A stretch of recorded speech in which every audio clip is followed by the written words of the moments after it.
Pai amado, Pai querido, louvado, exaltado seja o teu nome. Que o Senhor seja engrandecido, que santificado seja o Senhor. Toda honra e toda glória seja dadas a ti, Pai. Porque o Senhor é o único digno de ser exaltado, o único digno de ser adorado. Vem, Senhor, com o teu reino sobre as nossas vidas. Que a sua vontade seja soberana sobre as nossas escolhas. Nos mostra, Senhor, qual caminho devemos seguir. Qual é o sentido que devemos caminhar, Pai. Obrigado, Senhor, pelo teu cuidado, obrigado pelas suas misericórdias, obrigado por tudo que o Senhor tem feito em nossas vidas. Nós te louvamos, te exaltamos pela tua soberana graça. Seja, Senhor, com a nossa nação, seja com o nosso país. Que o Senhor venha estar derramando, Senhor, da sua graça e do seu amor. Que o Senhor venha estar despertando a tua igreja, que o Senhor venha estar abrindo os olhos e ouvidos para tudo que o Senhor tem preparado para nós. Traga paz, Senhor, para Jerusalém. Seja que aquele povo transforme aqueles corações, Pai, para que haja uma transformação e um reconhecimento de Jesus como Messias, para que o seu nome seja glorificado, para que o Senhor seja honrado. Em nome de Jesus, Senhor, seja com todos aqueles que estão entrando aqui, que o Senhor esteja transbordando sobre as nossas famílias e cuidando dos nossos queridos. Espírito Santo, venha nesta manhã ministrar aos nossos corações, venha transbordar aos nossos corações, que a tua palavra venha realmente falar conosco e que ela venha trazer transformação, venha trazer restauração, venha trazer cura, venha fazer o que é necessário em nossas vidas para que despertemos, para que possamos ver a tua vontade, a tua glória soberana agindo sobre nós. E que tudo que façamos aqui, Senhor, seja para a glória, para a honra do teu santo nome, porque só o Senhor é digno de ser louvado. E que tudo seja somente para ti, em nome de Jesus. Amém.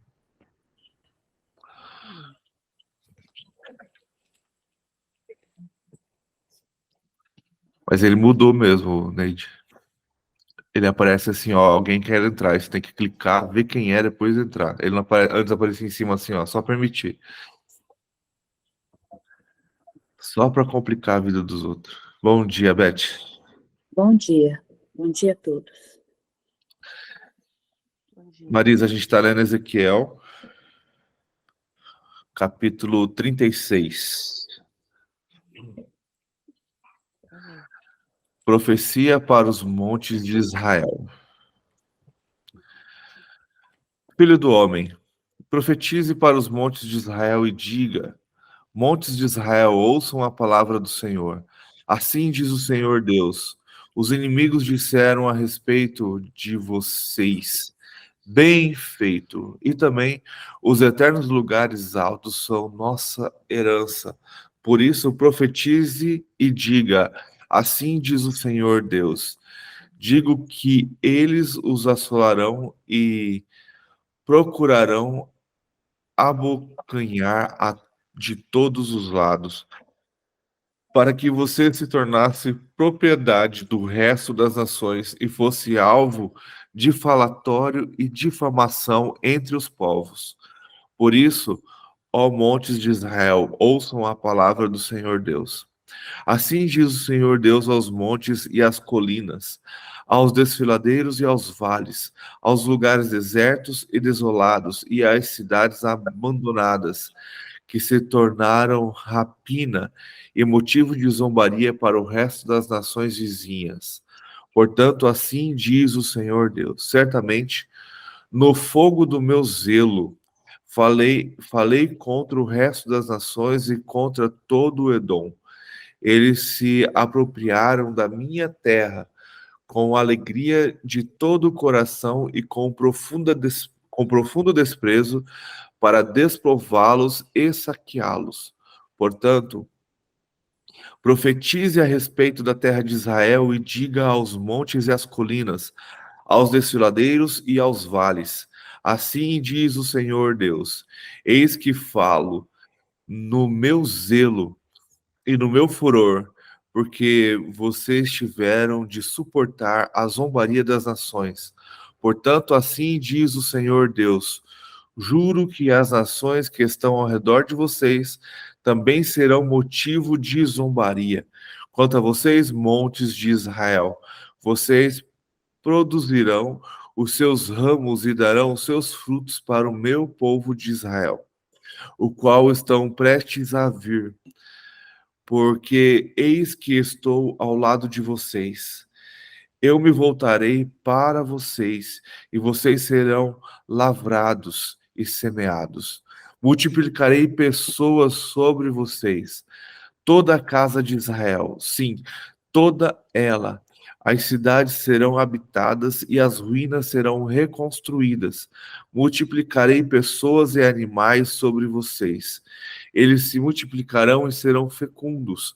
Farei com que vocês voltem a morar onde moravam no passado, e os tratarei melhor do que no começo.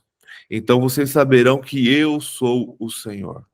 Farei com que pessoas e o meu povo de Israel ande sobre vocês, ó montes. Eles tomarão posse de vocês. Vocês serão a herança deles e nunca mais deixarão que eles fiquem sem os seus filhos. Assim diz o Senhor Deus: visto que lhe dizem, você é uma terra que devora as pessoas, uma terra que deixa o povo sem filho. Certamente vocês não devorarão mais as pessoas, nem privará o seu povo dos seus filhos, diz o Senhor Deus. Não permitirei mais que você ouça a zombaria das nações, ou tenha de suportar a vergonha dos povos. Nunca mais vocês deixarão o meu povo sem os seus filhos, diz o Senhor Deus. A restauração de Israel. A palavra do Senhor veio a mim dizendo: Filho do homem, quando os da casa de Israel moravam na sua terra, eles a contaminaram com os seus caminhos e as suas nações e as suas ações. Aos meus olhos, o caminho deles era como impureza de menstruação. Por isso derramei o meu furor sobre eles, por causa do sangue que derramaram sobre a terra e por causa de seus ídolos com que a contaminaram. Eu os dispersei entre as nações e foram espalhados para outras terras. Segundo os seus caminhos e segundo as suas ações, eu os castiguei. Quando chegaram as nações para onde foram, profanaram o meu santo nome, pois pois deles se dizia: esse é o povo do Senhor. Mas eles tiveram de sair da terra dele. Mas mas eu tratei de proteger o meu santo nome, que a casa de Israel profanou entre as nações para onde foi. Portanto, diga à casa de Israel: assim diz o Senhor Deus. Não é por causa de vocês que eu faço isso, ó casa de Israel, mas pelo meu santo nome, que vocês profanaram entre as nações para onde foram. Revelarei a santidade do meu grande nome, que foi profanado entre as nações. O que vocês profanaram no meio delas, as nações saberão que eu sou o Senhor, diz o Senhor Deus, quando eu manifestar a minha santidade diante delas por meio de vocês. Eu a tirarei do meio das nações, eu a congregarei de todos os países e as trarei de volta para a sua própria terra. Então aspergirei água pura sobre vocês, e vocês ficarão purificados. Eu os purificarei de toda a sua impureza e de todos os seus ídolos. Eu lhes darei um coração novo e porei dentro de vocês um espírito novo. Tirarei de vocês o coração de pedra e lhes darei um coração de carne.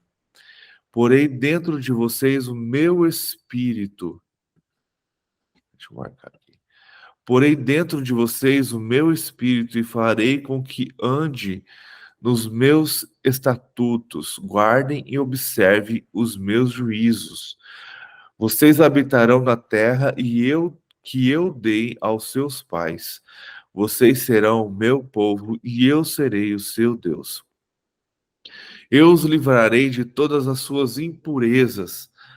Farei vir o trigo e o multiplicarei, e não trarei fome sobre vocês. Multiplicarei os frutos das árvores e as colheitas do campo, para que vocês nunca mais passem vergonha entre as nações por causa da fome. Então vocês se lembrarão de seus maus caminhos e das suas ações que não foram boas, e terão nojo de vocês, mesmo por causa das suas iniquidades e das suas abominações. Não é por causa de vocês, fique bem entendido, que eu faço isso, diz o Senhor Deus. Fiquem envergonhados e confusos por causa dos seus caminhos, ó casa de Israel. Assim diz o Senhor Deus: no dia em que eu os purificar de todas as suas iniquidades, então farei com que as cidades sejam habitadas e as suas ruínas sejam reconstruídas. A terra que está abandonada será cultivada e deixará de ser um lugar abandonado aos olhos de todos que passam. Então se dirá: esta terra abandonada ficou como um jardim do Éden. As cidades que estavam desertas, abandonadas e em ruínas, estão fortificadas e habitadas. Então as nações que tiverem restados ao redor de vocês saberão que eu, o Senhor, reconstruí as cidades destruídas e, res, e, repla, e replantei o que estava abandonado. Eu, o Senhor, falei e eu o cumprirei. Assim diz o Senhor Deus: deixarei que a casa de Israel peça que eu lhe faça ainda isto, que eu aumente o número de pessoas como se fosse um rebanho, como os rebanhos desagrados, como os rebanhos desagrados para os sacrifícios, como os rebanhos consagrados para os sacrifícios, os rebanhos de Jerusalém das suas festas fixas.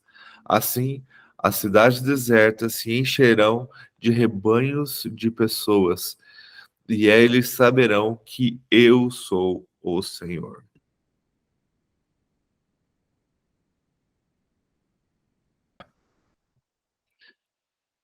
Eu não sei se eu concentrava no que eu estava lendo e não tossi.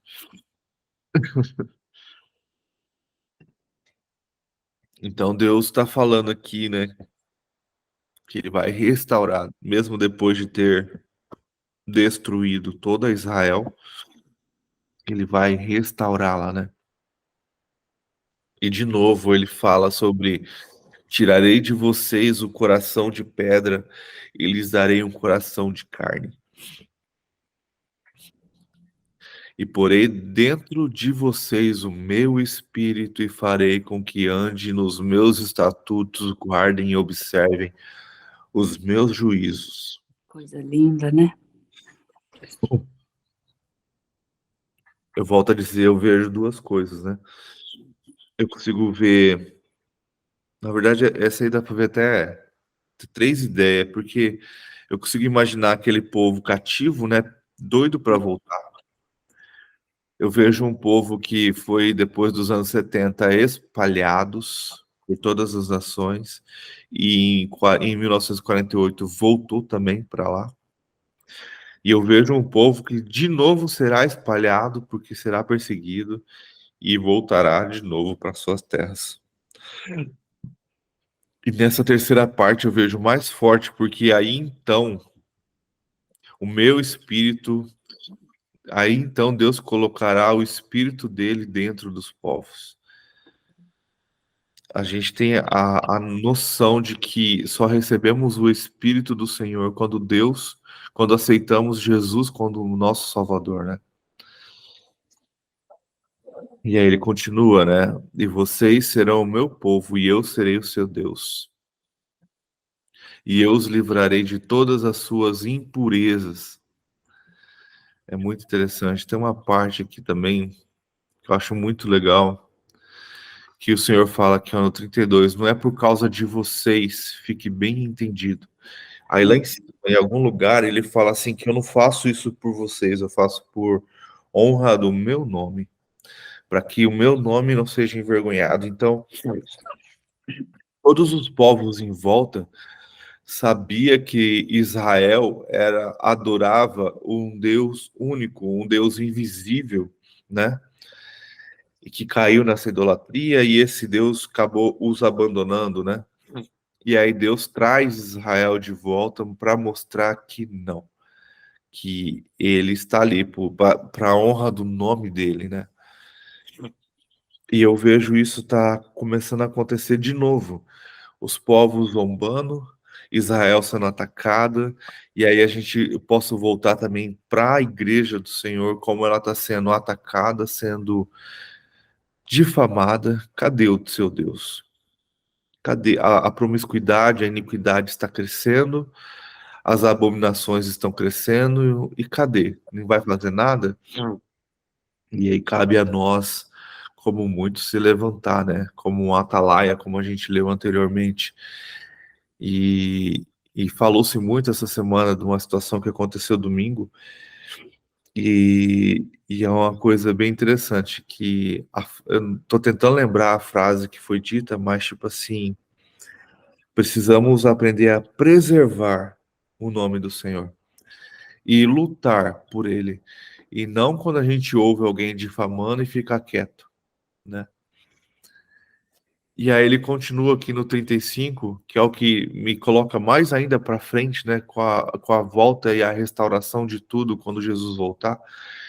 Então se dirá, esta terra abandonada ficou como o jardim do Éden. Então isso também me mostra Deus restaurando tudo. Deus restaurando tudo de novo, né? E se a gente parar para pensar, Israel ainda é um deserto, né? Ainda é um vale. Ainda não é tão simples, mesmo eles tendo riquezas e é muito louco como eles produzem seus próprios alimentos mesmo no deserto, né? Como eles são prósperos. E quando a gente vê o profeta falando de montes, se vocês já entraram no Google Earth ou no Google, entra lá e dá uma olhada no 3D, como Israel é um vale. Ela é cercada por montanhas. É muito interessante. Por isso que ele fala dos montes, né? E até própria Jerusalém, ela é criada no alto, né? O templo é criado no alto para quando haja batalha, né, você consiga se defender.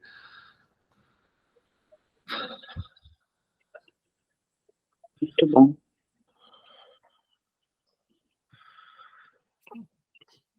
E aí ele Eu nunca entrei em Google, que Earth?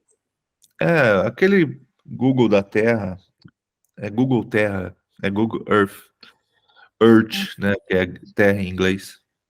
Ah, tá. É bem interessante. Dá para brincar legal.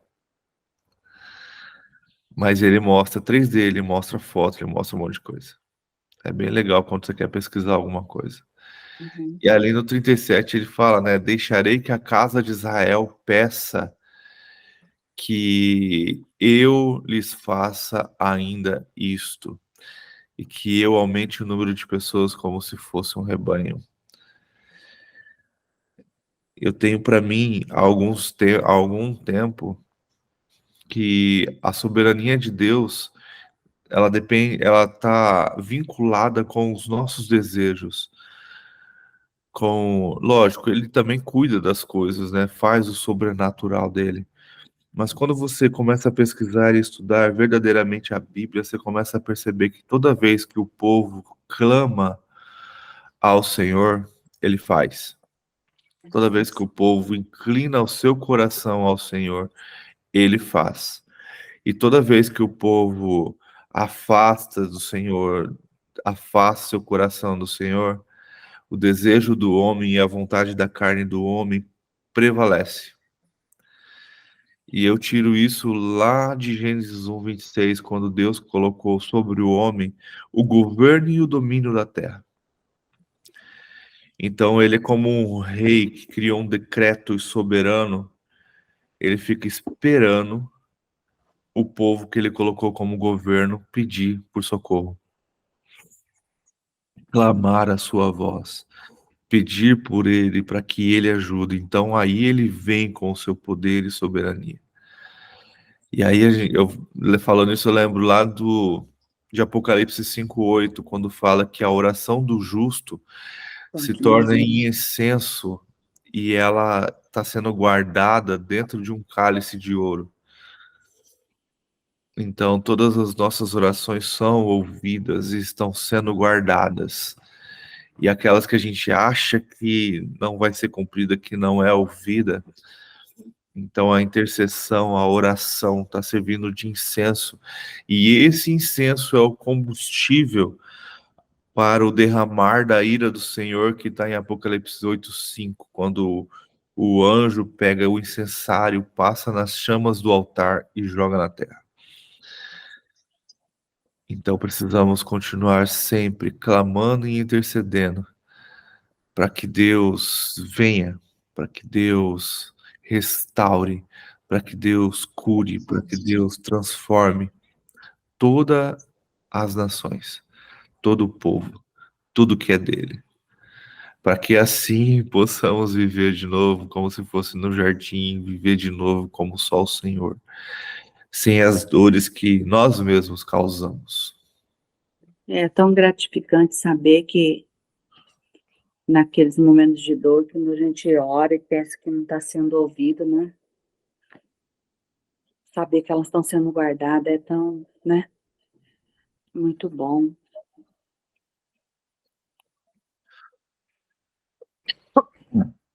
Vamos 37? A visão de um vale de ossos secos. Vocês estão em Isaías 37 agora? Ezequiel. Ezequiel. Então, tá bom. Desculpa. De boa. Ezequiel 37.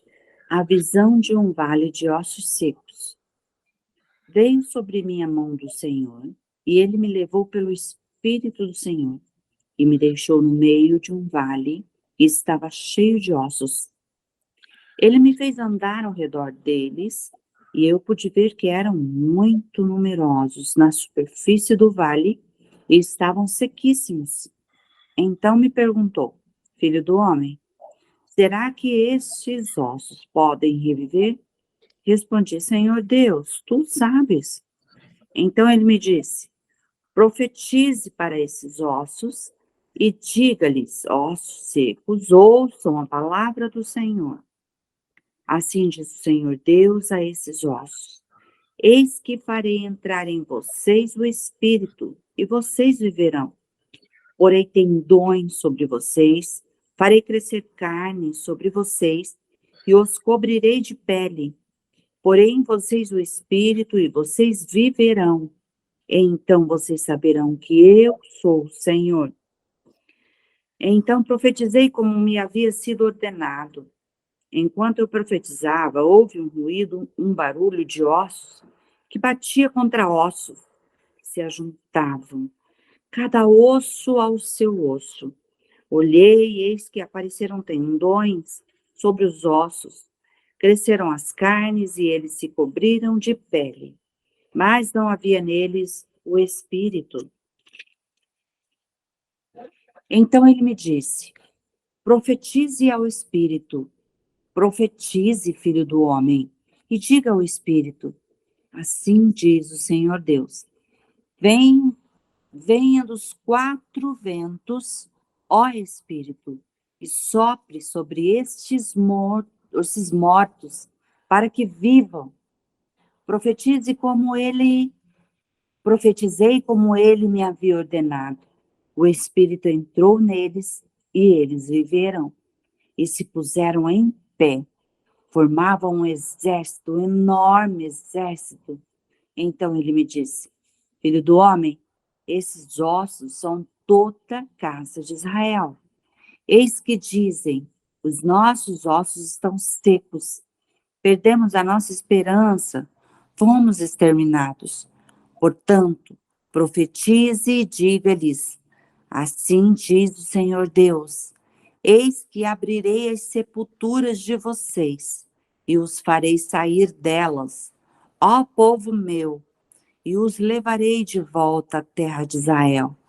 Vocês saberão que eu sou o Senhor quando eu abrir as sepulturas de vocês e os fizer sair delas, ó povo meu.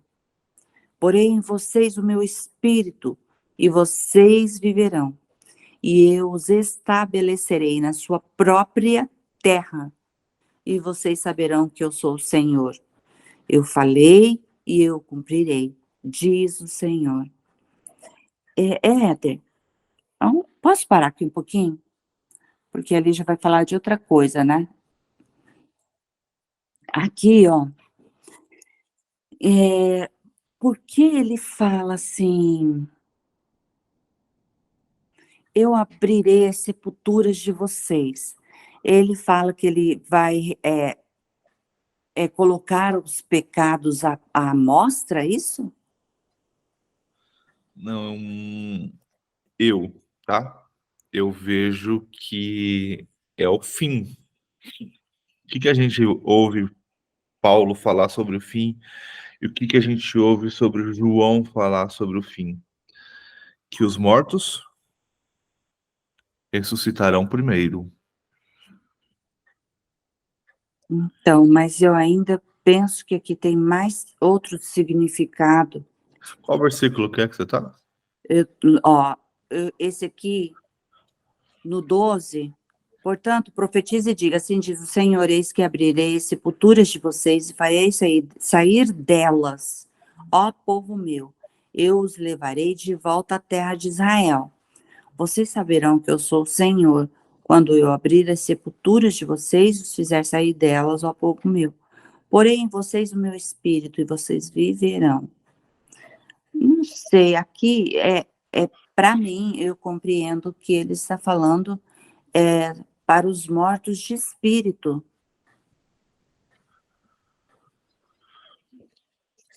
Não que ele esteja morto sobre a terra. Mas se você parar para pensar, os mortos de espírito são todos aqueles que renegam ao Senhor. Então. Porque se você parar para analisar dessa forma, vamos colocar assim, lá em Gênesis, quando Deus fala sobre a morte não é física somente, a morte é a desconexão com o espírito. Então, é morte espiritual. Tudo aquilo que Adão e Eva tinha se perdeu, aquela conexão espiritual com o Espírito Santo.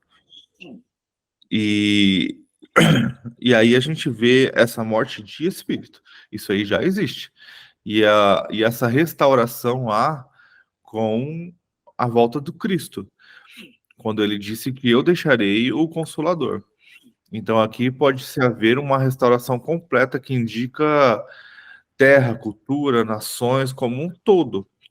Então a gente pode voltar e pegar e ligar isso com o que está lá quando Paulo fala, né, que haverá restauração dos mortos.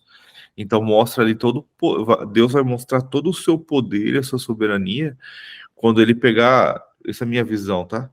Quando ele pegar todo Israel e os tirar do sepulcro, e vai transformar Israel todo num exército. E quando a gente pega todo o resto, ele está mostrando para Ezequiel o seu poder, que ele tem todo o poder de restaurar os mortos. Quem pode fazer isso? Que outro Deus pode fazer isso? Restaurar os mortos, pegar um vale cheio de ossos secos, que seria toda Israel, e transformá-los de volta com carne e tendões, e depois soprar o espírito dele de novo, e restaurar aquele povo.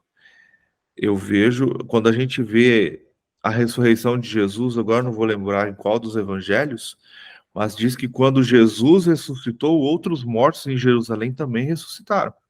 Não foi então, só... eu penso que isso aqui é sobre os vivos. Eu penso assim, Eu somos já tão limitados, né? Nós precisamos do fôlego de vida do Espírito Santo em nós, né? E aí eu vejo assim como que quando os olhos do Espírito,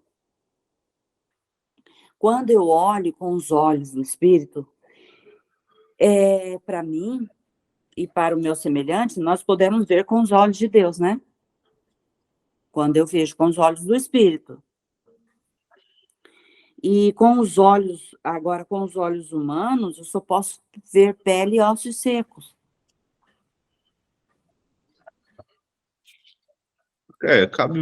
cabe interpretações, né, cara? É aquela velha ditada, a Bíblia nunca deixa sempre tão claro.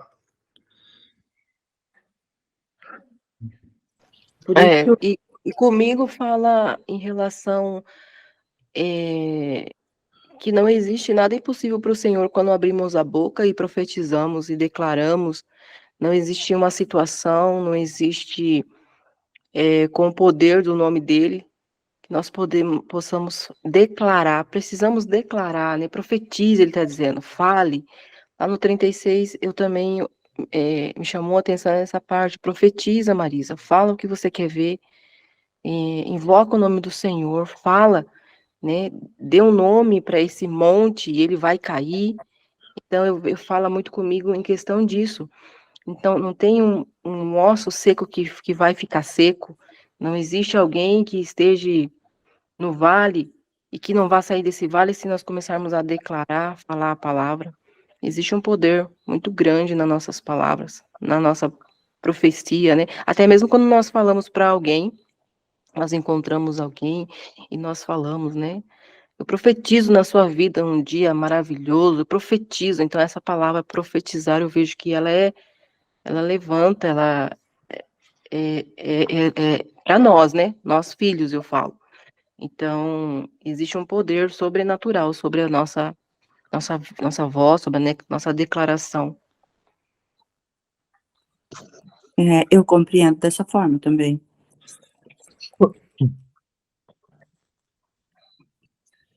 Eu tenho até um comentário aqui que cabe aqui, ó. Quando você pensa em todas as suas impurezas, o que lhe vem à mente? Um pecado ostensivo, ignorar a Deus, viver para si mesma, ferir outras pessoas? Talvez sinta que a imundície do seu pecado está agarrada a você de modo tal que jamais conseguirá se sentir limpa.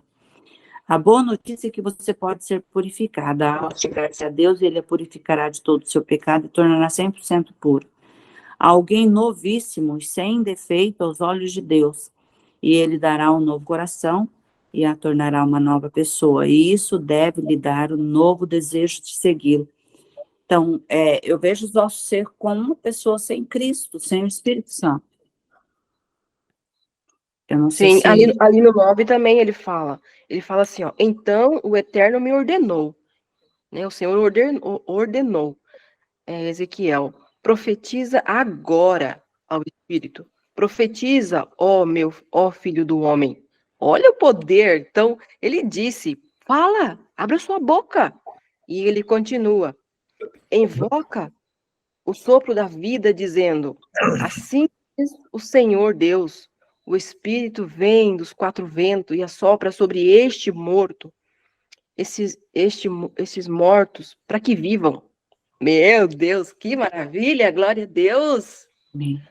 Aleluia. Se nós tivermos essa consciência que o Senhor, ele habita em nós e é só nós abrirmos a nossa boca, profetizarmos. Então, Meu aqui Deus. é a morte espiritual. Eu vejo em situações no nosso dia a dia. Eu vejo um Sim, câncer, sim. eu vejo um Covid que passou, eu vejo algo da nossa vida, do nosso dia a dia, também o espiritual, mas para mim, Marisa, eu vejo financeiro, não sei, o que é o meu osso? Qual que é o meu osso que não tá sem É, vida, né? bem E assim. aí eu abro a minha boca e falo, fala, filho do homem, fala, dizendo. Mas sabe o que eu acho bem interessante sobre profetizar? Que ele manda que Ezequiel ele obedece e profetiza o que diz o Senhor. No 10 está bem assim, né? Profetizei como ele me havia ordenado. Então precisamos também estar sensíveis ao Espírito para saber o que realmente Deus quer. Porque a gente está entrando numa geração de falsos profetas, de muita gente que acha que é profeta, e muitas vezes está profetizando o que está no seu coração e não o que vem do Senhor. E Ezequiel, ele foi bem claro, né? Ele profetizou exatamente como o Senhor ordenou, para que tudo aquilo acontecesse. Então, de novo, eu volto como Deus precisando usar do ser humano para fazer algumas coisas. Não é que ele precise, porque ele é soberano, mas ele deseja com que participemos das coisas que ele tem para fazer. Aqui pode ser interpretado de várias formas, como vocês estão dizendo, é o poder do Espírito, é uma renovação do Espírito, sim. É restauração literal dos mortos também? Sim. É o poder do Senhor sendo soberano sobre todas as coisas? Sim. Então tem várias interpretações. É o povo de Israel sendo restaurado porque eles estavam sem esperança e sem fé porque tinham perdido toda a sua nação também? Sim. Então, interpretação vai ter várias. Então, é aquilo que a gente tinha conversado semana passada. A sua maturidade vai te trazer outros olhos ao que você lê. Então, é muito bom quando a gente tem esses tipos de leitura com várias pessoas, por causa disso. Porque o que Deus revela para Marisa, revela para Elizabeth, revela para mim e para Neide são coisas totalmente diferentes. E a gente soma com isso e aprende um com o outro. Amém. Que lindo esse E sobre 14, né? sobre a profecia também, profetizar, algo que eu aprendi, antes eu tinha uma ideia errônea da profetizar, né? Vinha um profeta e falava, e eu ficava assustada às vezes, né? Falava, ele vai falar algo que eu estou fazendo de errado, né? Ele vai expor, né? Aí depois eu entendi que não é assim. Quando um profeta ele fala, o que ele fala precisa testificar no meu coração, né? E eu vim aprendendo na caminhada. E até aconteceu em Maracaju isso. Quando eu vim, quando o Senhor falou ao meu coração que era para nós virmos para Porto Murtinho, ninguém sabia. E o Senhor usou um profeta para falar sobre isso. Então, testificou no meu coração. Então, a partir daí eu entendi que não é só chegar e falar, mas aí fala né, e já aconteceu.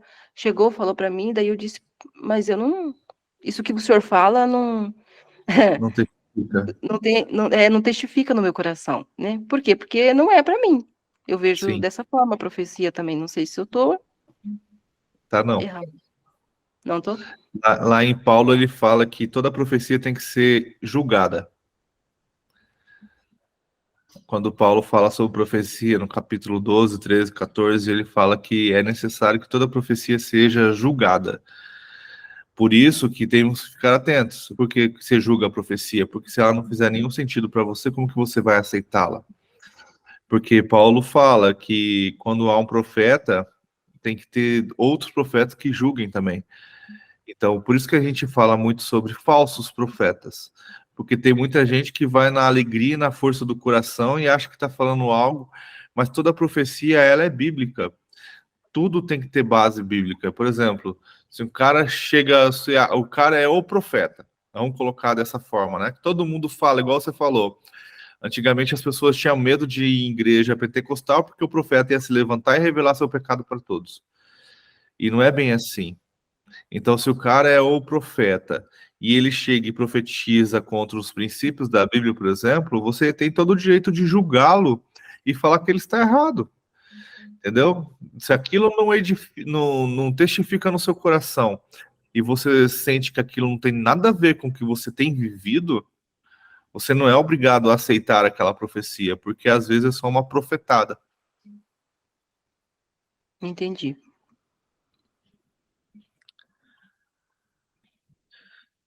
Interessante, isso mesmo. É por isso que precisamos muito estudar sobre o engano. Nós estamos entrando na geração do engano, onde o engano será muito forte, onde falsos profetas se levantarão e parecerá verdade o que eles estão falando. E aí a gente tem que estar muito esperto, começar a estudar as palavras sobre isso, sobre o que é a profecia mesmo, sobre o que é engano, quem que é o falso profeta. Eu tenho em mim, como que vamos reconhecer um falso Messias ou um falso profeta? Conhecendo o verdadeiro profeta e o verdadeiro Messias. Fala, dona Neide. Não, eu estou aqui meditando, né, na palavra que está sendo falado. Porque, como ela parou no 12, ainda vem mais como é que eu posso dizer, explicação. Porque o 12 vem como uma continuação. Porque se a gente começar, depois da profecia que ele fez ali, houve ali, vamos dizer, uma conversa, né? E aí ele falou assim, ó, e ele me disse, profetiza ao Espírito. Ao Espírito. Profetiza, ó Filho do Homem. E dize ao Espírito, assim diz o Senhor Deus, vem dos 4 ventos, ó Espírito, e assopra sobre estes mortos para que vivam. Esse 9 aqui me diz o seguinte, quando ele começa a profetizar, ele não profetiza a carne, porque a carne não vai ter entendimento do que vem do Espírito. Porque ele deixa bem claro, profetiza ao Espírito, né? Para que o Espírito possa entender. Por que vai profetizar o Espírito? Porque o Espírito deles estavam todos mortos. Eles não conseguiam entender. Aí ele fala, o Filho do Homem diz ao Espírito, ou seja, aquele Espírito que estava morto, através daquela palavra, voltaria a ter vida. E aí ele vai dizer assim, ó, e profetiza como ele me deu, e profetizei como ele me deu ordem. Então, o Espírito entrou neles, e viveram e se puseram em pé, um exército grande e extremo. Então Neide, então você confirma a minha dúvida? Então, são pessoas vivas que estavam sem o Espírito de Deus. Aqui na explicação, ele tinha feito dos ossos, né? Um exército. Mas até então, faltava algo ali ainda. Que era o Espírito. Eu estou trazendo aqui para a palavra ainda, no meu entendimento, na explicação aqui da palavra. Porque depois que ele fala ali, né? Então profetizei conforme me deram ordem no 7, e aí ele vai falar que todos os ossos procuraram cada um o seu e ficaram de pé. Só que ainda faltava algo ali, né? Porque eles tornaram um exército, mas não tinha, vamos dizer assim, era um exército de carne, que ainda faltava o Espírito. E quando a gente lê esse 9, a gente vê bem claro que ele manda profetizar ao Espírito, para que o Espírito dentro daquela pessoa volte a ter vida, um exemplo, daquele exército que ele estava falando ali. E ele fala assim, ó, e profetizei como ele me deu ordem. Ou seja, eu falei segundo o que o Senhor mandou me falar. Aí ele fala, então o Espírito entrou neles e viveram.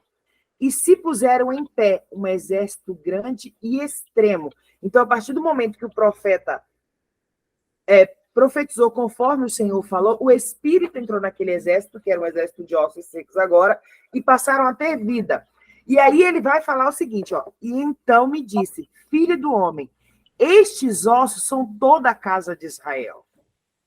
Eis que dizem, os nossos ossos se secaram, e pereceu a nossa esperança. Aí ele fala, nós mesmos estamos cortados. Ou seja, eu penso assim, que Deus usou ali o profeta para ele ver, tá vendo esses ossos aí? Você tá vendo esse exército? Assim tá a casa de Israel. Morta espiritualmente. Eles estão mortos, né? Mas quando você profetiza sobre eles, segundo o que eu te mandei, o Espírito entra neles e eles passam a ter vida. E aí que vem o 12. Portanto, profetiza e diz-lhes assim, diz o Senhor Deus, eis que eu abrirei os vossos sepulcros e vos farei subir das vossas sepulturas, ó povo meu, e vos trarei a terra de Israel. Então, quando ele usa essa linguagem aqui, a sepultura, ele está falando, olha, o povo de Israel ele está morto espiritualmente falando. Assim como esse exército que você acabou de profetizar. Então, olha o poder da palavra quando eu ordeno, um exemplo, né? Por quê? Esse exército se tornou um exército de pé, porém ainda osso, só carne, até que entre nele o espírito, para que ele possa ter vida. Assim está o meu povo de Israel. Meu povo está morto espiritualmente, mas eu vou restaurar esse povo, vou trazer para ele um espírito novo, para que eles possam ter vida. Então, assim, eu vejo aqui que foi Deus mostrando para o profeta que assim como ele estava naquele vale de ossos secos, assim estava o povo de Israel. Povo em pé somente de carne, Mas não quando ele tinha fala assim, ó, ele Espírito usa uma Santo. linguagem conotativa aqui, porque ele usa, vamos supor, o exemplo do sepulcro para mostrar. Uhum. Eles estão mortos, mas eu quero. Compreendo dessa forma também. Uhum. E aí ele vai falar assim, ó, e o meu povo, e vos trarei a terra de Israel. Ou seja, vou fazer se cumprir sobre eles a minha promessa. Uhum. A terra prometida. E sabereis que eu sou o Senhor, quando eu abrir os vossos sepulcros e vos fizer subir das vossas sepulturas, ó meu povo. Só que como a palavra do Senhor, a gente sabe que é uma palavra viva, ela vale em todas as explicações que foi dada aqui dessa conversa. Sim. Né? Mas aqui o exemplo que o Senhor usa naquele momento é para o profeta ver que como ele estava diante daquele monte de ossos, daquele um cemitério, vamos dizer assim, de pessoas mortas, assim estava aquele povo, os remanescentes, vamos dizer assim, aquele povo espalhado, aquele povo, né, totalmente sem vida e sem esperança. Porque no 11 ele vai dizer, então me disse, filho do homem, estes ossos são toda a casa de Israel. Eis que diz, os nossos ossos secaram, e pereceu a nossa esperança. Nós mesmos estamos cortados. Então, aquele povo estava sem esperança, aquele povo tinha consciência que eles mesmos tinham sido cortados por conta da desobediência, de tudo que tinha feito. Eles estavam mortos espiritualmente por conta das atitudes que tomaram durante o processo, vamos dizer assim. A desobediência. E não tinha tido uma E o 14? Olha o 14 também. Não, é isso que eu falei. Agora, se você continuar a leitura, você vai ter mais entendimento. Porque como parou ali no 12, deu a intenção só do sepulcro de um povo morto. Parei no 14.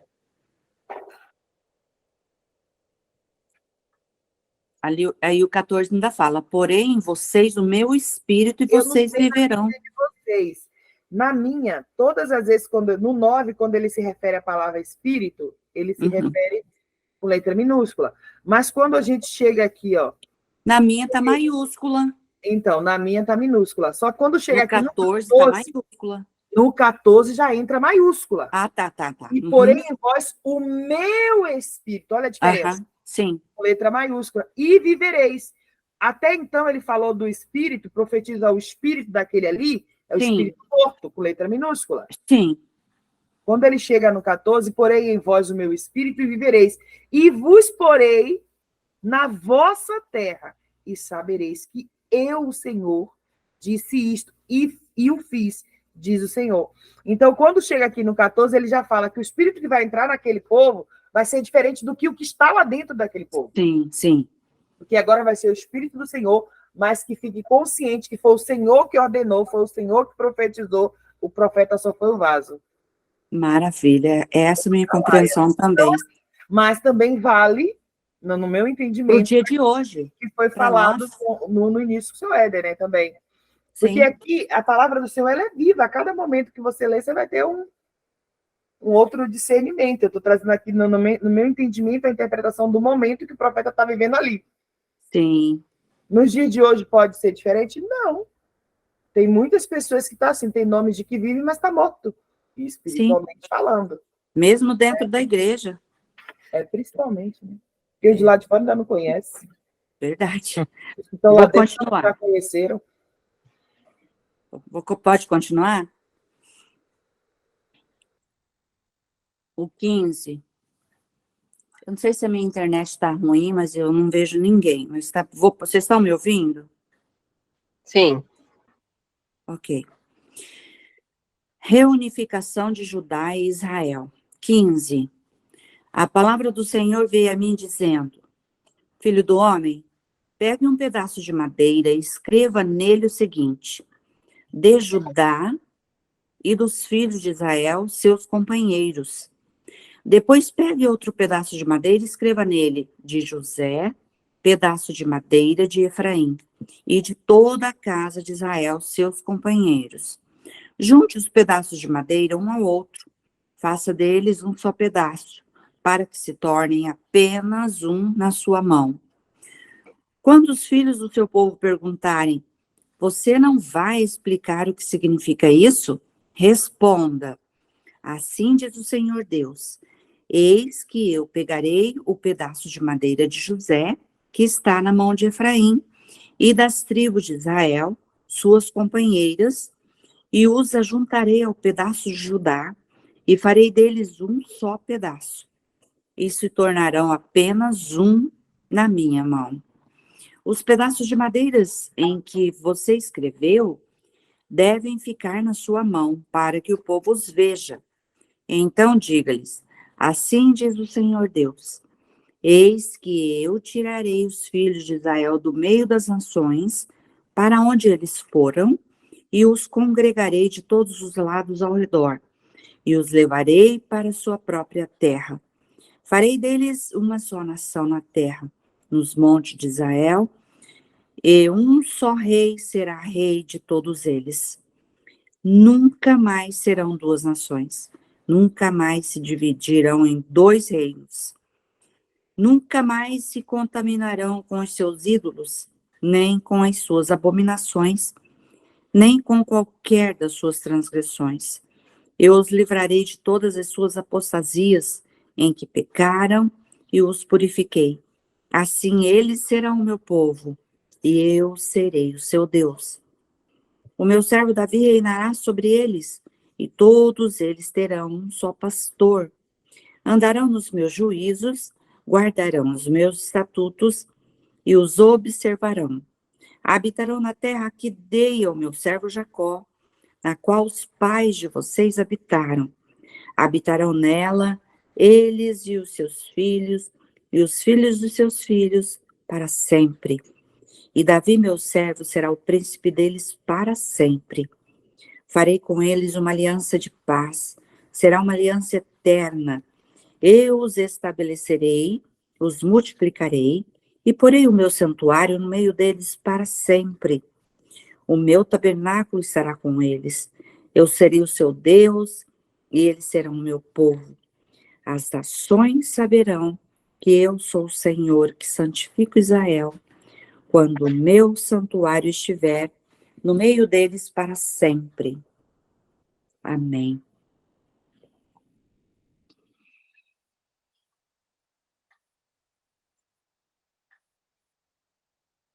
Oi, tem alguém me ouvindo? Tô aqui. Todo mundo te ouvindo. Sim, estamos ouvindo você, Beth. Estamos meditando aqui na palavra.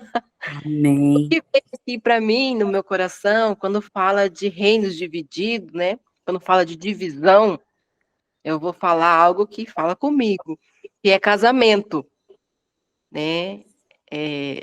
Quando nós estamos divididos, né? Quando fala em relação de divisão, ele está falando, né, para escrever em tábua, um pedaço, né? Mas veio ao meu coração o casamento. Se o meu marido fala algo e eu falo outro, e eu não consigo ver o mesmo caminho que ele está andando, nós não estamos unidos igual uma tábua que está falando ali, o Senhor não habita ali, né? Tem eu não me lembro agora, dois reinos divididos, não se sub.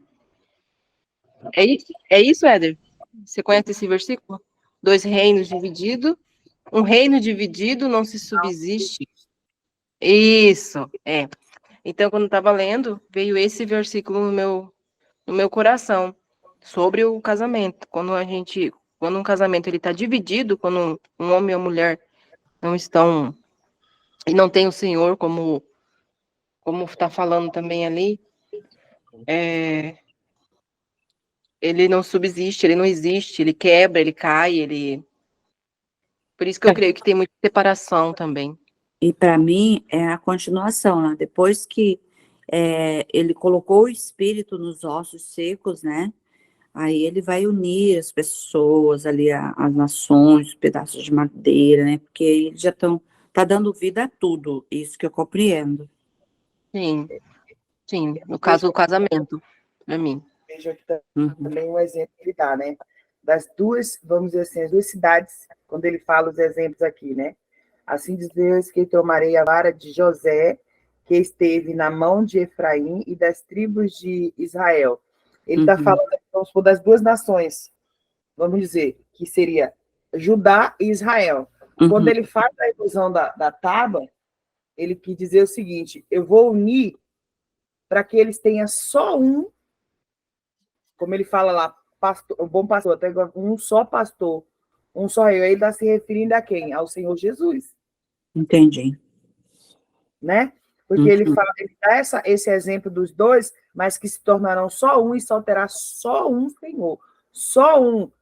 Quando ele fala aqui, ó, ele fala aqui, ó, e nunca mais se contaminarão com os seus ídolos, nem com as suas abominações, nem com as suas transgressões, e os livrarei de todas as suas habitações em que pecaram, e os purificarei, assim eles serão meu povo e eu serei o seu Deus. Ou seja, agora eu vou unir esse povo e vou mostrar para ele que eles não vão mais se contaminar, eles com outros deuses não servirão mais a outros deuses, porque eles reconhecerão que existe só um.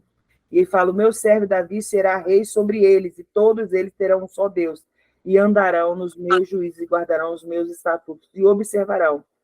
Então, a partir daquele momento, eles entenderão que só haveria um, que era o Senhor Jesus, somente ele.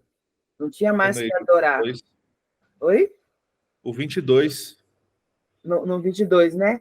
E dele farei uma nação na terra, nos montes de Israel. E um rei será o rei dos... Olha, rei de todos eles. E nunca mais serão duas nações. Nunca mais. Para o futuro se dividirão em dois reinos. Ou seja, a partir de agora só vai haver um reino, que é o reino estabelecido pelo Senhor Jesus. E esse povo não adorará mais outros deuses, não pecará novamente, porque agora vai ter a consciência que rei é só um, pastor é só um, que é o bom pastor, como a gente viu até ontem, né? E ontem. Então, eu acho que é mais ou menos essa instrução que o Senhor está dando ali ao profeta. Amém. E aí ele fala ali no 20 também, ele fala assim: segura firme diante dos olhos do povo e dos 2 pedaços de madeira sobre os quais escreveste. Então, para que fique visível, né? Para que eles vejam. Hoje eu estava lendo aqui um livro chamado Diga Sim, de Rick Renner. Depois eu tiro foto e mando. Maravilhoso. Quando a gente diz sim realmente para o Senhor, ele vai descrevendo aqui, ele morava na União Soviética, ele vai contar como que foi a experiência dele. E aí ele fala a importância de nós escrevermos nossa visão, o que nós queremos, em algo, né? Até o Pablo fala sobre isso, ele sempre está falando, de nós termos uma visão clara do que nós queremos. Então, quando falou também aqui ao 22, aqui, ao 20, eu vejo a importância de nós termos bem claro o que nós realmente estamos buscando, qual é o nosso chamado, até quando nós descobrimos o que nós viemos fazer aqui, para que nós nascemos, nós não gastamos dinheiro à toa, né, assim, desnecessário, é a nossa saúde, tudo envolve a visão. Escrevam numa tábua a nossa visão, e Abacuque eu acho que fala sobre isso. É o que me vem também no meu coração, sobre a tábua, sobre a visão. Eu sonhei essa semana, até comentei com a Márcia sobre isso. No meu sonho, Deus falava: escreve os teus sonhos numa folha de papel. Olha, glória a Deus! Aleluia! Aí você falou isso, veio rapidamente à memória, né? Sim, sim. Escriturar para que traga a existência, né? Porque traz na mente você. E para que não esqueçamos também, né? Daquilo que Deus tem nos prometido. Eu vejo aqui tudo isso realmente e vejo historicamente, né? Israel estava dividida, né? Eram 2 reis, 2 tribos. E isso nunca foi a vontade do Senhor. Isso nunca foi a vontade de Deus. E se a gente pegar lá desde Juízes, o povo de Israel era unido e separado. E quando houve essa separação de tribos, você percebe em Juízes que há confronto entre eles também. Ao ponto de Efraim mesmo ser quase destruída, e depois a tribo de Benjamim também ser quase destruída. E aí, quando Salomão morre e há a divisão do reino, isso não agrada ao Senhor de modo algum. E aqui o profeta está falando, não mais serão duas nações, serão uma só nação. E aí eu volto de novo para o futuro, como a Neide falou, está falando do Messias, que quando Jesus voltar, ele será um só rei sobre todos. Não mais sobre só Judá, como era Davi, por exemplo, ou os reis que vieram depois ali de Salomão. Mas um rei único, soberano sobre todos. E eu gosto muito do final, porque isso esclarece também bem o final, quando Deus está falando, né, que as nações saberão que eu sou o Senhor, que santifico Israel. Então, Deus está falando que é Ele quem vai santificar Israel. E como se purifica algo com fogo, que é o que virá no fim de tudo. E quando o meu santuário estiver no meio deles, quando o meu santuário estiver no meio deles para sempre. Minha visão, Éder, tá? Que Deus tem a sua cidade, que Deus tem o seu santuário, que Deus tem o seu trono, que Deus tem o seu Monte Sinai, que Deus tem tudo lá, como Paulo teve a visão do santuário do Senhor. Paulo teve a visão do trono do Senhor. Então, quando esse trono descer sobre a terra e o santuário estiver sobre todas as nações, saberão que ele é o Senhor que santificou todas as nações, todo Israel. E é nesse tabernáculo que iremos adorar ao Senhor para sempre. Aleluia.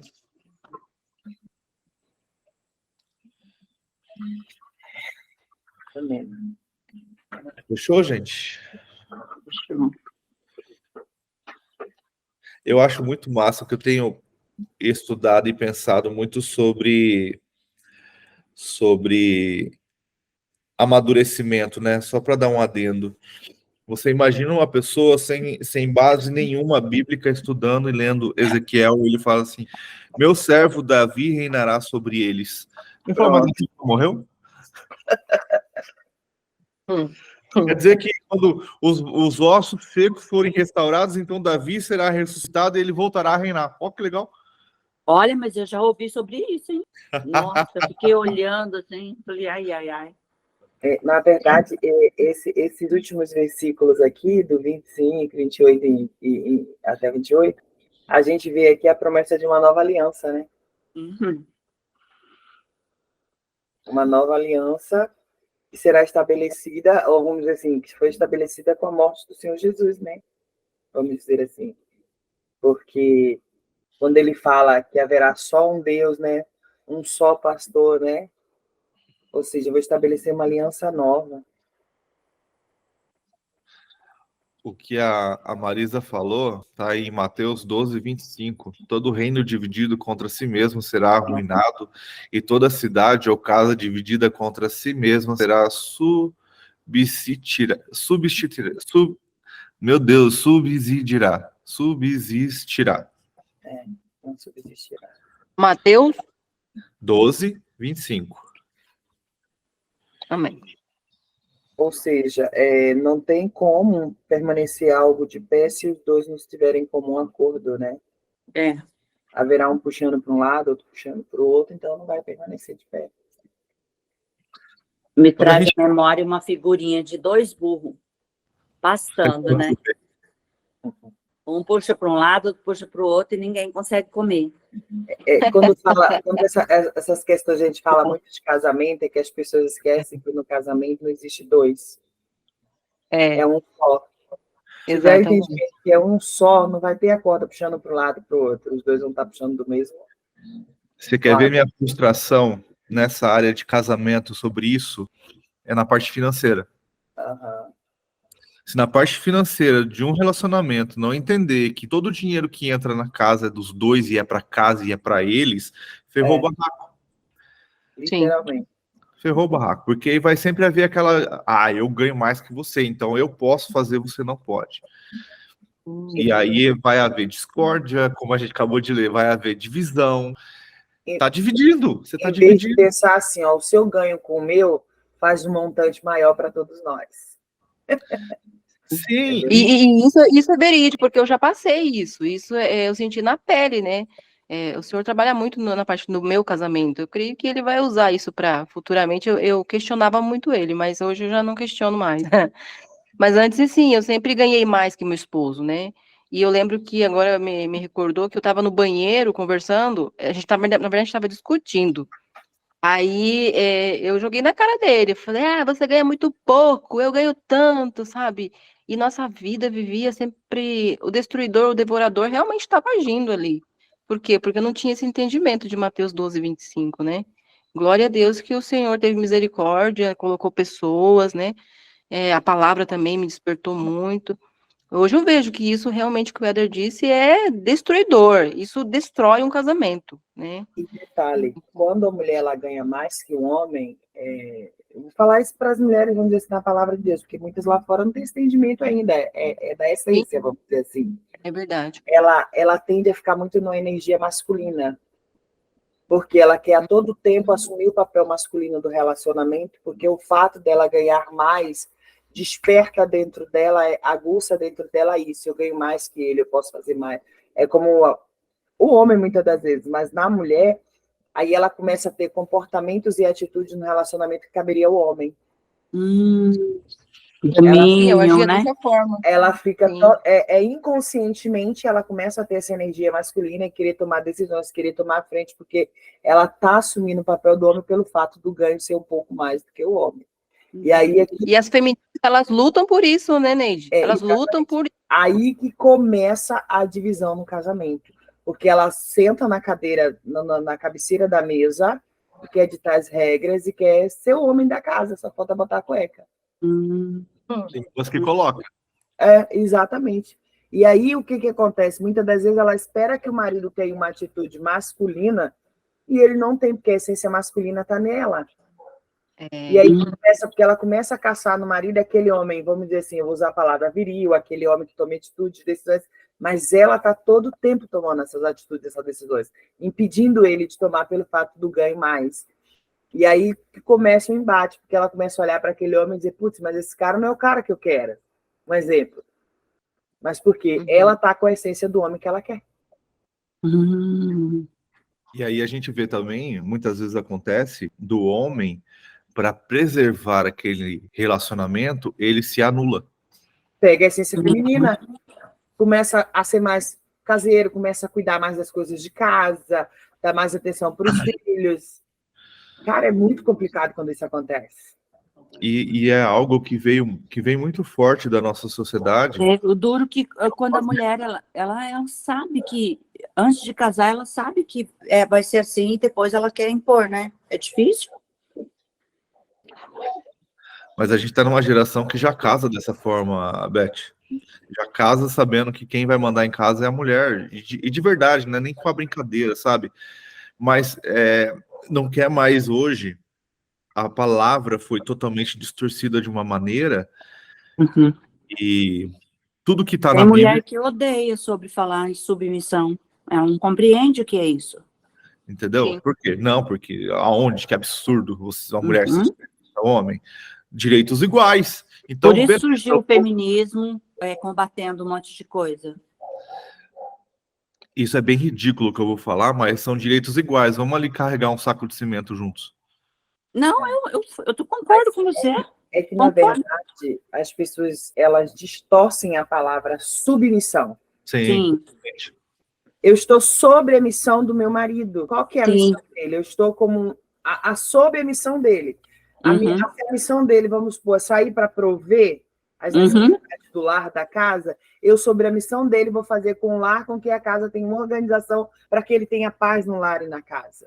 Isto. Só que muitas religiões distorceram a palavra submissão e escravidão ao marido. Ele fala que senhor, obedeço. E por isso, hoje, essa essência está totalmente distorcida, bagunçada, e muitas mulheres acham que não devem casar. E não só muitas mulheres, mas como muitos homens pegam essa parte e desonram a mulher, né? Exatamente. Então, assim, antigamente a mulher aceitava, vamos dizer assim, dentro das igrejas, o marido bater e era normal. Meu marido não tomavam as atitudes cabíveis, né? Sim. Vamos dizer assim, por conta dessa palavra, submissão. Então, a palavra submissão trouxe muita interpretação errônea e fez com que as pessoas tomassem atitudes erradas, né? E quando fala assim, direitos iguais, as pessoas estão confundindo com comportamentos iguais. Sim. Eu quero ter o mesmo comportamento que o homem para eu estar aqui, só que jamais eu vou ter, jamais. As pessoas falam, você é forte, você é esquerda. Tá, eu sou forte porque eu tenho uma necessidade de agir assim em determinadas situações, mas não me compare com o homem, minha essência é feminina, e daí que eu não vou carregar um galão de água, pede outra água. Não, pede outra água, eu não vou carregar um galão de água lá da copa aqui para o bebedouro. Isso não é meu papel de mulher. Mas você é fraquinha? Não, eu consigo carregar, até mais. Mas eu não vou me prestar esse papel. Não é meu. Sim. Aí a menina faz o quê? Eu pede outro galão, que o cara chega e descarrega aqui dentro. Sim. E acabou. Mas não custa nada, eu vou lá pegar igual macho, eu não sou macho. Eu sou meio Não, e é muito de espelho, né? Por exemplo, se eu não tivesse essa consciência de que a minha submissão, a minha missão, ela está alinhada com a do meu esposo, e eu não me colocasse no meu lugar, né? Porque o lugar do marido é um, o meu lugar é outro, né? Mas os dois juntos formam um.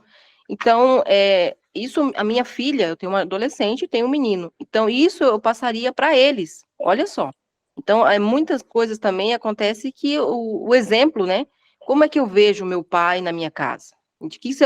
Que posição que ele está? Ele está na posição masculina ou ele está na posição feminina, né? É lógico que eles não vão saber discernir ainda, mas eles veem. Então, muitas vezes a minha filha agia de forma que eu agia com meu esposo e que ela poderia agir no casamento dela.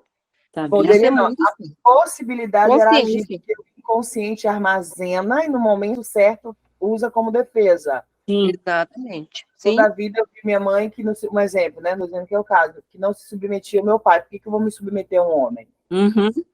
Então, assim, o inconsciente dessas pessoas que vivem nessas ambiências vão armazenando isso, porque muitas das vezes hoje a gente vê que homens casam e não permanecem nos casamentos, principalmente essa nova geração que tem aí, porque foram criadas em ambiências onde a mulher deitava e rolava na casa, vamos dizer assim.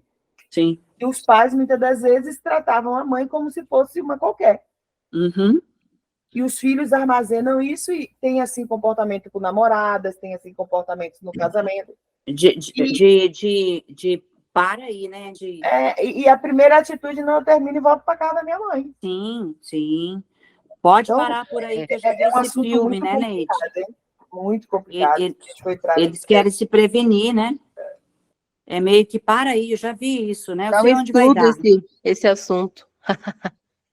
Tá muito Eu vou contar uma situação que aconteceu uma situação que aconteceu perto da gente. A Márcia ficou louca com o que aconteceu. Da pessoa, a esposa, no caso, fazer vídeo no Instagram, nos stories, contar feliz da vida, porque o marido dela chegou nela e falou assim: quanto você quer para que hoje eu não limpe a casa? Recém-casados. Recém-casados. Aí ela brinca nos stories que ela falou: eu pensei em pedir R$ 500. Olha a divisão do dinheiro. Mas eu achei muito que ele não ia dar. E eu pedi R$ 100, ele me deu R$ 100 para que ele não limpasse a casa hoje. Olha só. Putz. E feliz da vida porque ganhou R$ 100. Se for parar para analisar, muita gente achou a atitude dela assim extraordinária. Nossa. Porque eu sempre falo isso, quando as pessoas querem justificar uma atitude errada, elas pegam outros exemplos errados. Para ter como base, né? Sim. Mas nunca busca um exemplo correto, coerente, para ter como base. Você já parou para analisar? E olha a importância nossa de estarmos realmente no lugar certo, na hora certa, né? Para que isso não se alastre, porque isso é como se fosse uma bactéria, um vírus. Quando ela vai muito rápido. Na e verdade, as pessoas é uma responsabilidade, né, Marisa? Nossa, né? Sim, exatamente. Eu ainda posso piorar a situação, viu? Ainda são cristãos. Meu Deus. Nós é a geração de cristão, Nutella e baby boomer. Aham. Eu posso Nossa. fazer tudo que não tem problema. Aí eu penso sempre assim, ó, pessoas como eu, solteira, vão ter mais dificuldade para casar? Vou. Sim. Porque eu jamais aceitaria na minha vida um homem com essa essência. Uhum. Que não tem essa personalidade, que eu não veja esses méritos no sentido de, não, esse é o cara que vai ser um chefe de família, que vai ser, sabe? Para mim seria um banana. Mas a palavra bem é essa mesmo. Ô, Neide, você já viu o testemunho da Sarah Shiva? Já. Você já viu ela falando no Inteligência Ilimitada? Não, ainda não vi falando assim, mas eu já vi. Procura um podcast, né? Tem no YouTube, Inteligência Ilimitada e com Sarah Shiva. Tem uma parte que ela fala que ela tá há 25 anos sem ter nenhum relacionamento, desde quando ela se converteu. E ela espera no Senhor o varão dela. E ela é muito engraçada, né? Ela fala assim, não, esse negócio de ter casamento na igreja, depois do salão de festa comigo não funciona. Porque entrou no carro, irmão, a gente não vai mais pra festa. Então tem que ser tudo no mesmo lugar. Agora entendi. Encostou, tocou, já era. Muito tempo esperando. Eu vi uma pregação, tem umas 2 semanas lá na igreja, e o bispo falou uma coisa assim, ele falando para os solteiros, fez a oração dos casais, e depois falou para os solteiros o seguinte: entenda uma coisa, você ora para Deus abençoar a sua vida sentimental, mas a escolha é sua. Então você que tem que escolher o tipo de pessoa que você quer que caminhe do seu lado. Eu vou escolher esse porque é bonitinho. Tá, você vai se lascar, você vai se dar mal. Então você tem que realmente escolher. Porque Deus, ele vai abençoar, é a função dele, mas a escolha é sua. Nesse sentido. Em que sentido? Olhar o comportamento, olhar como a pessoa é na família, olhar se é trabalhador, se é preguiçoso. Então, essa é a sua escolha. E aí você escolheu, não é esse, agora eu vou orar, Senhor, confirma. Porque muitas vezes... embate, Neide, aí é que a pessoa quer mudar a outra. Ninguém muda ninguém. Não vai mudar. Eu fui casada há 10 anos com um marido que eu queimava a lâmpada de casa, eu podia comprar a lâmpada, botar na escada, ele não ia subir a escada para colocar. 10 anos, e ele falava assim, não é minha função, pague alguém para fazer. Ponto. Então, não adiantava eu querer mudar ele, não, você tem que subir para fazer. Não é de mim, não vou fazer, e acabou. Se eu já sabia que ele era assim, no momento que eu casei, então qual que era a minha obrigação? Eu não batia de frente. Tá bom, a gente vai arrumar alguém para colocar. Vai arrumar alguém para arrumar. E não sei fazer, não vou quebrar minha cabeça para fazer, ponto. Era da personalidade dele. Agora, se eu, como mulher, fosse... Não, você tem que fazer porque você é o homem da casa. Tá bom, você não vai fazer? Vamos arrumar. Paga alguém. Eu pago para alguém fazer, mas eu não faço. Ele era dessa lei. Casa, eu pago para alguém fazer. Ele era dessa lei. Não faço, acabou. Mas era igual um homem cortar grama aqui em casa, eu não corto, não. Mas era um homem que, se eu estivesse na cozinha cozinhando, ele estava ali todo o tempo. O que você precisa que eu faça? Me auxiliando, me ajudando. Não, já que você cozinhou, deixa que a louça eu lavo. Mas não era uma obrigação que eu dava para ele. Ele entendia que aquilo ali era parceria, que era interessante fazer, e para mim era bom. Mas eu nunca falei, você tem que lavar a louça. Não, a obrigação era minha, na minha concepção. Então tinha gente que... Eu tenho uma amiga mesmo que falava assim, eu nunca vi você sair às vezes da empresa tão tarde. Chegava em casa, ainda fazia janta. Porra, mas claro, quem vai fazer sou eu. Eu que tive a escolha de sair tarde da empresa. Ele não tem obrigação de ficar com fome. Oi? E você é a responsável pelo seu lar. Exatamente. Então, a harmonia lá dentro dependia de mim. Tanto que hoje eles cansam de falar. Só que as mulheres não têm isso. Só se todas as mulheres entendessem o que é realmente a submissão, não teria mais confusão. Não teria. E a educação dos filhos seria diferente. Ela já tem o trabalho dela também. Tem homem que não valoriza, né? Aí... Eu gosto muito do que está em 1 Pedro 3, mas antes disso eu vou falar uma coisa que eu ouvi de um livro, acho que é Mulher de Oração, da Aline Barros, eu acho que é algo assim. Ela fala assim que a casa é a responsabilidade da mulher. Ela está falando para a mulher, né? É um livro para a mulher. Mas eu já ouvi. Ela fala que a casa é a responsabilidade da mulher, mas hoje a mulher está trabalhando, certo? Então ela também traz o provento para casa, isso não é ruim. Aí ela fala assim, então, precisa entrar num acordo com o marido. Então, na hora de limpar e arrumar a casa, que os dois façam juntos. Aí ela fala assim, mas se ele não quer e você também não, que os dois entrem no consenso e paguem para alguém fazer. Mas não fique brigando por causa dessas coisas, entendeu? Mas aí, voltando aqui, em 1 Pedro 3, no versículo 7, na verdade, no versículo 6, ele está falando para a mulher, né? Mas eu quero pegar aqui no 7, porque ele fala para o marido. E aí é onde os homens pulam essa parte e parece que não querem ler. Maridos, vocês igualmente vivam a vida comum do lar com discernimento, dando honra à esposa, por ser a parte mais frágil, por ser a cordeira da mesma graça da vida. Agindo assim, as orações de vocês não serão interrompidas. Então, quando o homem, o sacerdote do lar, desonra a sua esposa, você esquece, pode ser um pastor, velho, suas orações não chegarão aos céus. Porque Deus falou aqui, se você trata a sua família com desonra, pronto, acabou, sua oração criou teto, não vai passar daí, não vai chegar no Senhor. Então precisamos meditar. E aqui na parte de cima ele fala para a mulher, né, que como Sara, que foi obediente a Abraão. Então precisamos estar sempre firmes no Senhor, meditar e buscar na palavra qual a solução para todas as coisas, né? Eu me perdi aqui. Você falou 1 Pedro 6, 7, e 1 Pedro só vai em 5. Eu falei, eita. 3, 7. 1 Pedro 1? 1 Pedro, capítulo 3, tá. versículo 7.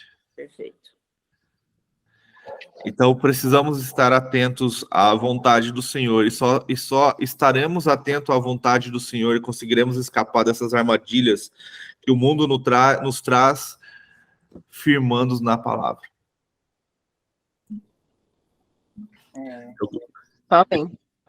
Esse dia eu brinquei com a Márcia, esse dia não, já faz um tempo já, mas ela uma vez falou que uma das orações dela era que o marido dela fosse como o pai dela, sabe, que orasse, buscasse, que lesse a Bíblia e tal. Ela passou do nível a oração dela, que eu tô aqui acordado lendo a Bíblia, ela tá dormindo.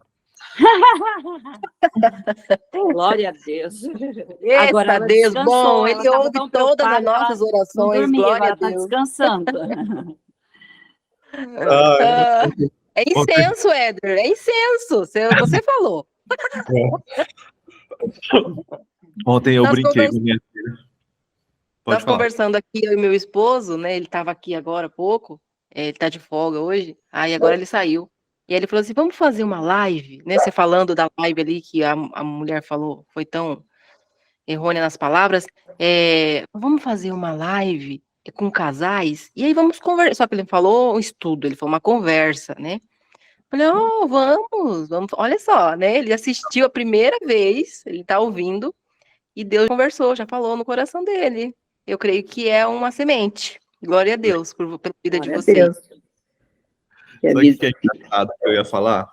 Deus é tão bom, e a gente tem orado, eu tenho orado muito sobre isso, sobre as pequenas coisas que a gente não percebe. E eu brinquei ontem, né, com a Márcia, tava sentado aqui e eu sou enjoado com café e meu café acabou, né?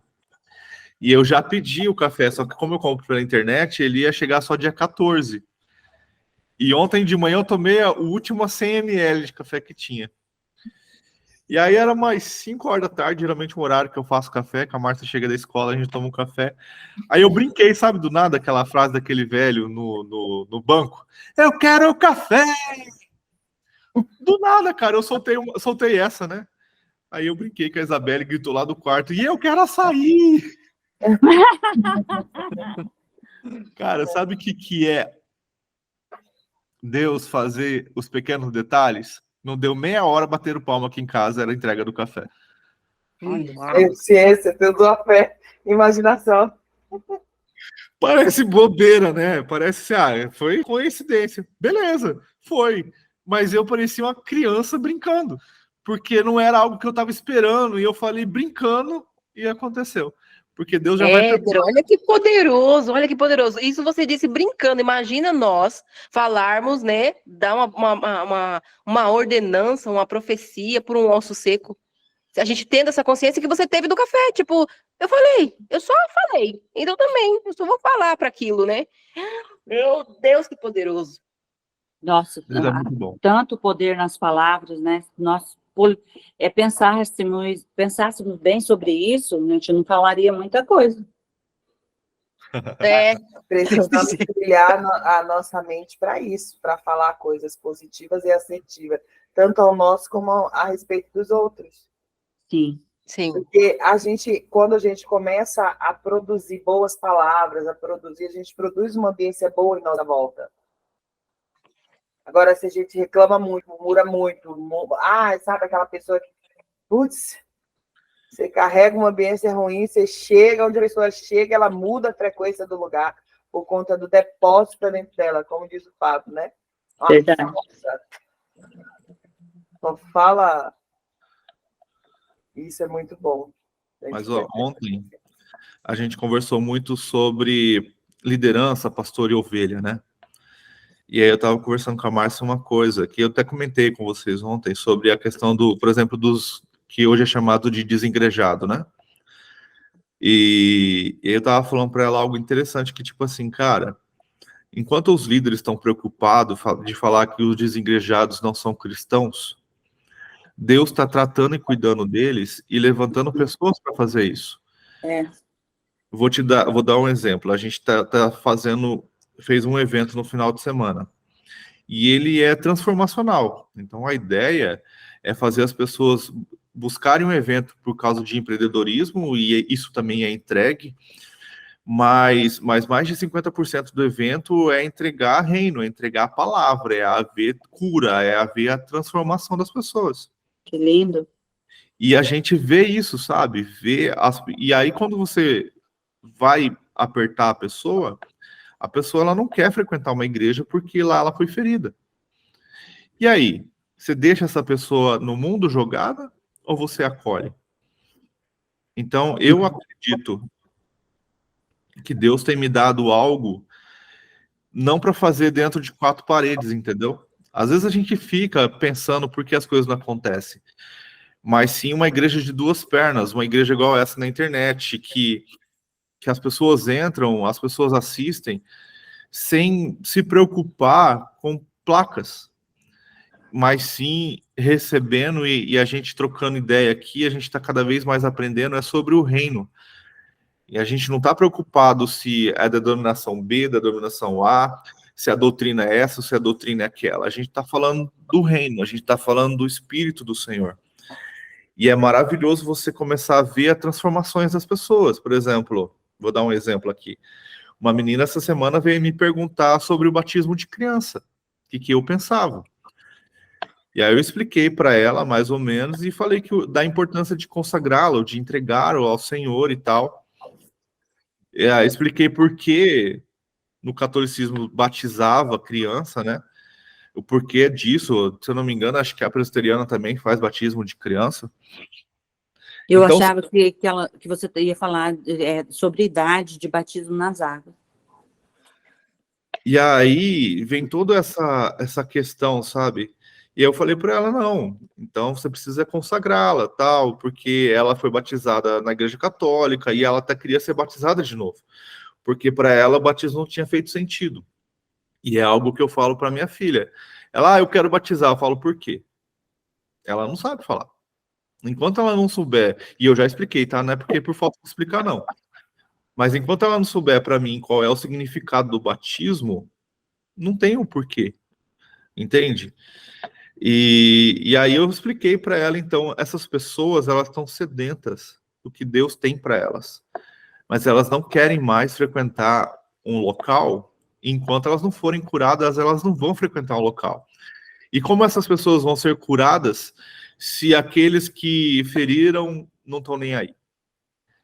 Então, precisamos nos levantar, precisamos nos preparar, porque é como a gente viu lá em Ezequiel quando falou dos líderes. Quando os pastores começam a judiar das ovelhas, as ovelhas saem e se dispersam, quem cuida delas é o próprio Deus. E ele, eu acredito que levanta pessoas também para restaurar e curar essas ovelhas e para cuidar delas até o final. Então, precisamos estar preparados para este momento que eu vejo. Uma vez eu falei com uma prima da Márcia, eu falei, eu vejo uma igreja daqui a alguns anos sem placa e sem identidade. A igreja real do Senhor. A igreja do Apocalipse ali, que a gente vê que não precisa ter placa, que não tem denominação, que não tem doutrinas, porque esse vai ser o sentido, não vai ter mais como ter placas e templos, e isso já está acontecendo, tá? A gente pensa que não, mas a Europa já era. Tem muito cristão lá ainda, graças a Deus, mas a maioria das igrejas já viraram boates. Era o contrário antigamente, né? E uma parte dessa igreja somos nós. Sem placa, sem, como é que eu posso dizer, sem logo, mas carregando uma grande missão. Amém. A Bíblia que irão ler. Amém. Porque Amém. a maioria das pessoas, hoje em dia, como o Joelha falou, realmente, elas têm sido... Tem muita gente ferida, né? Ferida. Sim, verdade. Mas por quê? Muitas ainda têm a consciência que é o homem. Então, levar a consciência essas pessoas que a nossa vida não pode, não deve estar no controle do homem. Quando está no controle do homem, eu me magoo, eu fico ferida, porque eu ainda olho muito para o homem. Mas eu preciso ter o amadurecimento de entender que o homem, assim como eu, vai ser falho, vai cometer pecado e vai errar. Mas se o meu foco estiver no bom pastor, no verdadeiro pastor, que é no Senhor, acabou, o homem pode fazer o que fizer. Nós temos que ter No esconderijo do Altíssimo. o foco de pôr as nossas expectativas no lugar correto, né, Neide? Ontem eu trabalhei só meio período, aí no período da tarde eu estava aqui em casa e comecei a pensar, meditar assim, né? Eu falei assim, eu às vezes eu digo que é Deus conversando comigo ou eu conversando com minhas loucuras. Eu fiquei pensando assim, eu digo, todo mundo quando ouve algo, ela acredita em algo, né? Por que tem tanta... Eu pensando comigo mesmo, por que tem tanta divisão, por que tem tanta competição, por que tem tanta gente, sabe assim? Porque às vezes, mas é porque fulano falou isso, eu acredito no fulano, a partir de hoje eu vou seguir o fulano, um exemplo, né? E começa a ouvir, tudo que fulano fala é legal, interessante, traga para a vida, faz... Mas por que tem tanta dificuldade em fazer essa entrega, fazer essa... quando se refere a Deus? Eu pensando ontem, assim, eu digo, por que é tão difícil as pessoas se quebrantar e, tipo assim, não, eu vou fazer essa entrega a Deus. Aí vem a toda a leitura que a gente está tendo, né? Porque quando ele entra realmente na vida de uma pessoa, ele transforma, deixa dessa pessoa de ser esses ossos secos e traz vida realmente, né? E qual que é a estratégia, qual que é o plano do Dá diabo? licença, eu vou ter que sair porque eu vou trabalhar hoje, meio período, mas eu quero dizer que eu fiquei muito feliz por estar aqui, vou voltar outras vezes, tá?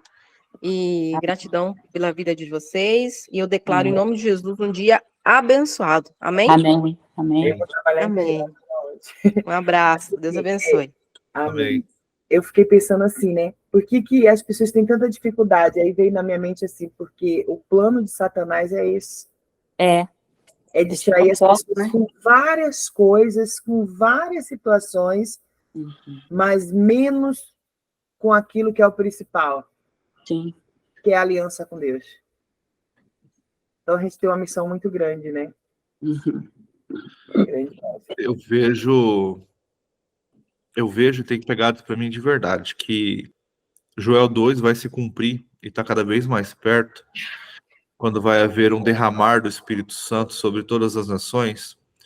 E quando fala sobre o profeta Elias, que haverá um derramamento do Espírito do profeta Elias sobre as nações, eu acredito que isso está para acontecer.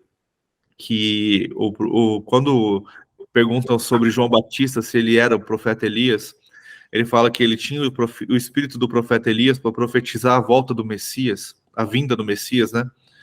Mas era só ele, porque era só para Jerusalém. Só que eu vejo agora esse mesmo espírito sendo derramado sobre várias pessoas que se dispõem a profetizar, a estudar, a serem profetas, porque Jesus vai voltar para todas as nações. Então não será só para uma pessoa, mas sim para todo aquele que estiver à disposição do Senhor para profetizar a volta do Messias, assim como João Batista fez naquela época. Assim, e o espírito de Elias nada mais é do que um espírito de ousadia, né? Um derramar do espírito do Senhor com ousadia e autoridade.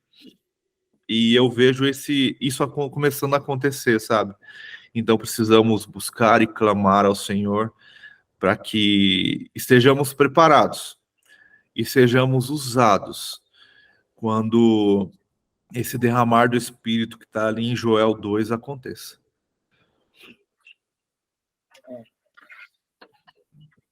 E quem não leu Joel 2 vai ler, faz favor. Eu não li, eu já anotei já aqui. Ele fala que no fim dos dias haverá um derramamento do Espírito, que crianças profetizarão, os velhos terão sonhos, um derramar. Olha que interessante você falar isso. Teve um momento da leitura que eu ia perguntar, mas eu já sou velha e não sonho. Você sonha, você só não lembra. É verdade. Eu esqueço. Fechou, gente? Vai ser 7 horas. Meu pai. Deus é muito bom. Quem quiser orar, ora para a gente finalizar aí, por favor. E a gente se vê amanhã. Eu tenho fé que seja Neide. Vamos lá. Senhor, te rendemos graças, ó Pai, porque o Senhor é bom. Deus, eu quero agradecer ao Senhor por esse momento de transbordo aqui, Pai. Eu quero agradecer ao Senhor por esse momento de reflexão da Tua palavra, esse momento de ensino que o Teu Espírito nos concede, Pai. Quero agradecer ao Senhor porque temos visto o cuidado do Senhor e o zelo. Todas as manhãs nós vencemos a nós mesmos quando nos levantamos da cama, quando o desejo do nosso corpo ainda é ficar deitado. Mas entendemos e viramos uma chave mental, Pai, para entender e compreender que precisamos mais de Ti. Porque os dias têm sido maus. Temos visto, ó Pai, coisas acontecerem os quais não nos surpreendem, porque já está escrito na Tua palavra. Mas não queremos, ó Pai, estar inércios, por isso buscamos pela face do Senhor. E eu quero nessa oportunidade pedir que o Senhor venha renovar dentro de cada um de nós a presença santa do Teu Espírito. Que haja um derramamento, como Teu servo acabou de falar, Pai, sobre cada um de nós, do Espírito do Senhor, para que possamos usar a autoridade que o Senhor nos concede através do ensinamento da Tua palavra, Jesus. Que o Senhor venha fortalecer esse grupo, que o Senhor venha despertar aqueles que muitas das vezes têm vontade de estar, mas ainda está aprisionado no caixão, na sepultura. Senhor, faz com que todos aqueles que estão nesse grupo, Pai, tenham consciência da importância, Jesus, de estar nessa leitura, porque essa leitura, Pai, tem sido verdadeiramente o manjar do Senhor para cada um de nós. E eu quero pedir ao Senhor, Pai, que não deixe com que as lutas, as adversidades, nada do que venhamos passar ou enfrentar, fazer com que venhamos perder essa essência que o Senhor tem nos concebido todas as manhãs. De que o Senhor tem que ser o primeiro, o Senhor tem que estar no primeiro, e o Senhor tem que estar acima de tudo e de todos em nossas vidas, Senhor Jesus. Que o Teu Espírito renove em nós a Tua presença, que venhamos ser cheios do Teu Espírito. Que a palavra, ao sair das nossas bocas, seja como a palavra do profeta Ezequias, produza vida aonde houver vale de ossos secos. Que venhamos estar apercebidos a todo momento, Jesus, para onde a gente vê a estratégia do diabo, nos colocarmos ali como um soldado do Senhor, e assim interceder, quer seja na nossa casa, quer seja na nossa família, quer seja no meio dos nossos amigos, parentes, vizinhos, local de trabalho, aonde venhamos estar, que sejamos como chamas certeza, brasas vivas derramadas do braseiro do Senhor. Deus, eu te agradeço por essa manhã, Jesus, eu te agradeço por esses momentos. Eu te agradeço por tudo que o Senhor tem feito na minha vida, eu sou grata ao Senhor. Eu sou grata até mesmo pelas lutas que eu tenho enfrentado, porque elas têm me aproximado ainda mais do autor e consumador da minha fé, que é o Senhor. Então eu quero entregar esse dia hoje aos teus cuidados. Quero convidar o Espírito Santo a estar na direção dos nossos dias hoje, Pai. Esteja na direção da nossa agenda, do nosso trabalho. O que viemos fazer, que o Senhor esteja no controle. Por isso te rendemos graças, louvores e adoração, porque somente o Senhor é digno e merecedor de toda adoração, de todo louvor, não há outro além de ti. Então eu te agradeço na certeza, na convicção de que o Senhor se faz presente. Em nome de Jesus. Amém.